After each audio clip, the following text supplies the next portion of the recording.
আসসালামু আলাইকুম। আজ রবিবার 15ই বৈশাখ, 18ই শাওয়াল, 28শে এপ্রিল। বাংলাদেশ বেতার, সিলেট। সংবাদ পড়ছি গাজী সাইফুল হাসান। জাতির পিতা বঙ্গবন্ধু শেখ মুজিবুর রহমানের দ্বিতীয় পুত্র ও বাংলাদেশ সেনাবাহিনীর গর্বিত অফিসার বীর মুক্তিযোদ্ধা শহীদ লেফটেন্যান্ট শেখ জামালের 71তম জন্মদিন আজ। শেখ জামাল 1954 সালের 28শে এপ্রিল গোপালগঞ্জ জেলার টুঙ্গিপাড়া গ্রামে জন্মগ্রহণ করেন। তিনি Dhaka residential model school and college থেকে মাধ্যমিক এবং ঢাকা কলেজ থেকে উচ্চ মাধ্যমিক পাশ করেন। তিনি ছিলেন সংস্কৃতিপ্রেমী এবং একজন ক্রীড়াবিদ। 1971 সালে মহান মুক্তিযুদ্ধের সময় পরিবারের অন্য সদস্যদের সাথে শেখ জামালও গৃহবন্দী ছিলেন। সেখান থেকে পালিয়ে তিনি মহান মুক্তিযুদ্ধে সম্মুখ সমরে নেতৃত্ব দেন। শেখ জামাল ছিলেন একজন দেশপ্রেমিক, চৌকস, মেধাবী সেনা অফিসার। 1975 সালের 15ই আগস্ট কালরাত্রিতে ঘাতকের নির্মম বুলেটের আঘাতে পরিবারের অন্যান্য সদস্যদের সাথে নিহত হন শেখ জামাল। শহীদ শেখ জামালের জন্মদিন যথাযথ মর্যাদার সাথে পালন উপলক্ষে আওয়ামী লীগের উদ্যোগে আজ রাজধানীর বনানী কবরস্থানে তার সমাধিতে শ্রদ্ধাঞ্জলি অর্পণ এবং তার পবিত্র আত্মার মাগফিরাত কামনা করে বিশেষ মোনাজাত অনুষ্ঠিত হবে।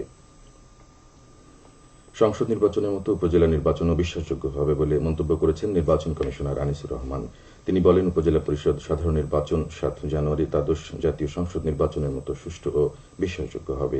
নির্বাচনে কোনো পক্ষপাতমূলক আচরণ করা হবে না।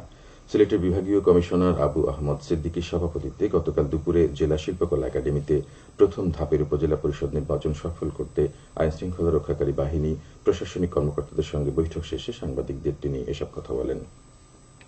ইসি বলেন, নির্বাচন বর্জনের ঘোষণা গণতান্ত্রিক অধিকার হলেও জনগণ স্থানীয় নির্বাচন বর্জন করবে না।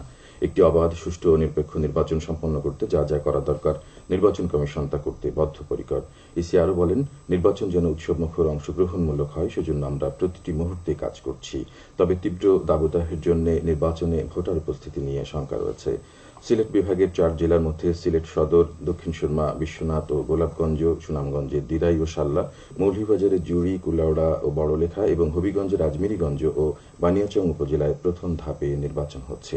11টি উপজেলায় ভোট গ্রহণ অনুষ্ঠিত হবে 8ই মে। তীব্র তাপপ্রবাহের মধ্যে আজ খুলছে দেশের সব প্রাথমিক বিদ্যালয়। তবে সব প্রাক প্রাথমিক বিদ্যালয় বন্ধ থাকবে। এক শিফটে বিদ্যালয় প্রতিদিন সকাল 8টা থেকে বেলা 11:30 পর্যন্ত চলবে। আর 2 শিফটের বিদ্যালয়গুলোতে প্রথম শিফট সকাল 8টা থেকে সকাল 9:30 এবং দ্বিতীয় শিফট পৌনে 10টা থেকে 11:30 পর্যন্ত চলবে। পরবর্তী নির্দেশ না দেওয়া পর্যন্ত সব পর্যায়ে অ্যাসেম্বলি বন্ধ থাকবে। গতকাল প্রাথমিক ও গণশিক্ষা মন্ত্রণালয়ের জনসংযোগ কর্মকর্তা মাহবুবুর রহমান তুহিন এ তথ্য জানিয়েছেন। প্রাক প্রাথমিক শ্রেণীর কার্যক্রম পরবর্তী নির্দেশ না দেওয়া পর্যন্ত বন্ধ থাকবে। স্মার্ট লিগ্যাল এইড, স্মার্ট দেশ, বঙ্গবন্ধুর বাংলাদেশ এ প্রতিপাদ্যকে সামনে রেখে সারা দেশের মতো সিলেটেও আজ পালিত হচ্ছে জাতীয় আইনগত সহায়তা দিবস। দিবসটি উদযাপন উপলক্ষে আইন ও বিচার বিভাগ এবং জাতীয় আইনগত সহায়তা প্রদান সংস্থার উদ্যোগে বিভিন্ন কর্মসূচির আয়োজন করা হয়েছে। কর্মসূচির অংশ হিসেবে আজ সিলেটে র্যালি ও আলোচনা সভা অনুষ্ঠিত হবে। সুস্থ শ্রমিক, শোভন কর্মপরিবেশ গড়ে তুলবে স্মার্ট বাংলাদেশ এ প্রতিপাদ্যকে সামনে রেখে সারা দেশের মতো সিলেটেও আজ পালিত হচ্ছে জাতীয় পেশাগত স্বাস্থ্য ও নিরাপত্তা দিবস। প্রতি বছরের মতো জাতীয় পর্যায়ে এবারও সারা দেশের বিভিন্ন কর্মসূচির মাধ্যমে দিবসটি পালন করছে শ্রম ও কর্মসংস্থান মন্ত্রণালয়। পেশাগত স্বাস্থ্য ও নিরাপত্তা সম্পর্কে বিশ্বব্যাপী সচেতনতা সৃষ্টির লক্ষ্যে 2003 সাল থেকে আন্তর্জাতিক শ্রম সংস্থা 28শে এপ্রিল এই দিবসটি পালন করে আসছে। জাতির পিতা বঙ্গবন্ধু শেখ মুজিবুর রহমানের ঘনিষ্ঠ সহচর ও জাতির স্বাধীন বাংলাদেশের প্রথম পররাষ্ট্রমন্ত্রী আব্দুস সামাদ আজাদের 19তম মৃত্যুবার্ষিকী ছিল গতকাল। এই উপলক্ষে ঢাকার বনানীতে মরহুমের কবর জিয়ারত, পুষ্পস্তবক অর্পণ, খতমে কোরআন ও দোয়া অনুষ্ঠিত হয়। এছাড়া সিলেট, সুনামগঞ্জ, জগন্নাথপুর ও শান্তিগঞ্জে বিভিন্ন সংগঠনের পক্ষ থেকে মিলাদ মাহফিল ও বিশেষ দোয়া অনুষ্ঠিত হয়। আব্দুস সামাদ আজাদ 1922 সালের 15ই জানুয়ারি সুনামগঞ্জের জগন্নাথপুর উপজেলার ভোরাখালী গ্রামে জন্মগ্রহণ করেন। তিনি মুক্তিযুদ্ধের প্রধান সংগঠকের একজন। 75 পরবর্তী আওয়ামী লীগের পুনর্গঠনে বিশেষ ভূমিকা পালন করেন এবং জীবনের শেষ মুহূর্ত পর্যন্ত আওয়ামী লীগের সভাপতি মণ্ডলীর সদস্য ছিলেন। 1996 সালে আওয়ামী লীগ মন্ত্রিসভায় সফল পররাষ্ট্রমন্ত্রী হিসেবে দায়িত্ব পালন করেন। 2001 সালের শেষ নির্বাচনে আব্দুস সামাদ আজাদ সুনামগঞ্জ 3 আসনে বিজয়ী হন। 2005 সালের 27শে এপ্রিল তিনি মৃত্যুবরণ করেন। সিলেট নগরীর ইকাবি বাজারে জেলা স্টেডিয়ামের মোহাম্মদ আলী জিমনেশিয়ামে আজ থেকে শুরু হচ্ছে সপ্তাহব্যাপী বিভাগীয় বইমেলা। প্রতিদিন বিকাল ৩টা থেকে রাত ৮টা পর্যন্ত মেলা চলবে। এছাড়া সরকারি ছুটির দিনে সকাল 11টা থেকে রাত 8টা পর্যন্ত মেলা উন্মুক্ত থাকবে। আগামী ৪ঠা মে বইমেলা শেষ হবে। সংস্কৃতি বিষয়ক মন্ত্রণালয়ের পৃষ্ঠপোষকতায় বাংলাদেশ পুস্তক প্রকাশক ও বিক্রেতা সমিতির সহযোগিতায় এবং বিভাগীয় কমিশনারের কার্যালয়ের ব্যবস্থাপনায় জাতীয় গ্রন্থ কেন্দ্র এই বইমেলার আয়োজন করেছে।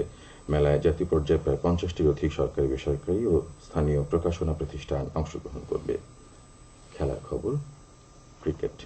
সিলেট জেলা ক্রীড়া সংস্থার আয়োজনে ব্লুবার্ড অটো লিমিটেড দ্বিতীয় বিভাগ ক্রিকেট লিগে আজ 11 brothers club Shekhghat pioneers green ক্লাবের মোকাবেলা করবে। গতকাল জালালাবাদ ক্লাব 19 রানে ইয়াং ভিক্টর ক্লাবকে পরাজিত করে। প্রথমে ব্যাট করে জালালাবাদ ক্লাব 17 ওভার 5 বলে সবকটি উইকেট হারিয়ে 87 রান করে। জবাবে ইয়ং ভিক্টর ক্লাব 20 ওভারে 68 রানেই গুটিয়ে যায়।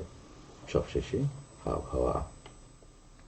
আজ বেলা 1টা পর্যন্ত পূর্বাভাসে বলা হচ্ছে সিলেট ও পার্শ্ববর্তী এলাকায় পশ্চিম উত্তর পশ্চিম দিক থেকে অস্থায়ীভাবে ঘন্টায় সর্বোচ্চ 60 কিলোমিটার বেগে ঝোড়ো হাওয়া বয়ে যেতে পারে।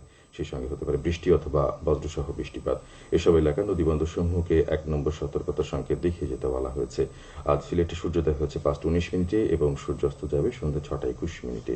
সংবাদ শেষ হলো। পরবর্তী সংবাদ প্রচারিত হবে দুপুর 1টা 5 মিনিটে।